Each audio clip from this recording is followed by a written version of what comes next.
Minor బాలిక అంశంలో police వ్యవస్థ న్యాయం వైపు ధర్మం వైపే ఉంటుంది. బండి అయినా బండైనా చట్టానికి ఎవరు కూడా అతిథులు కారని కూడా కోరుతున్నాం. బీఆర్ఎస్ నాయకులారా, ఈ చిల్లర ప్రచారాలు, చిల్లర మాటలు మానుకోవాలని కూడా విజ్ఞప్తి చేస్తూ ఉన్నాను. ఐపీఎస్గా పనిచేసిన ఆర్ఎస్ ప్రవీణ్ కుమార్ గారు తనొక్కడే చట్టం తెలిసిన వ్యక్తిలాగా మాట్లాడుతుంటే చాలా సిగ్గేస్తూ ఉంది. ఐపీఎస్గా పనిచేసినటువంటి రోజులలో తన సామాజిక వర్గం దళితులకు కూడా న్యాయం కోసం వస్తే కూడా దళార్లకు అమ్ముడుపోయినటువంటి వ్యక్తి ఈరోజు ప్రభుత్వం గురించి మాట్లాడితే చాలా సిగ్గనిపిస్తూ ఉంది.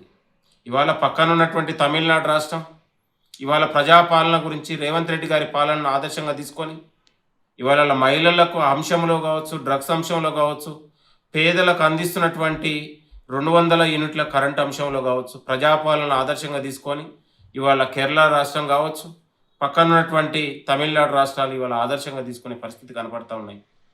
ఇవాళ తెలంగాణ పోలీస్ వ్యవస్థ అత్యంత శక్తివంతంగా పనిచేస్తూ ఉంది. ఇవాళ బీఆర్ఎస్ హాయంలో ఇవాళ దళార్లకు, ఇవాళ పెత్తందారులకు, పెద్దోళ్లకు, పైసలున్నోళ్ళగా అమ్ముడుపోయినట్లా కాదు. ఇవాళ చిన్న అయినా పెద్ద అయినా డబ్బులున్నైనా సామాన్యుడైనా ధర్మం వైపు, న్యాయం వైపు పోలీస్ వ్యవస్థ పనిచేస్తూ ఉంది. ఇది ముఖ్యమంత్రి రేవంత్ రెడ్డి గారి పాలన అనే విషయాన్ని మరొకసారి గుర్తు తెచ్చుకోవాలి.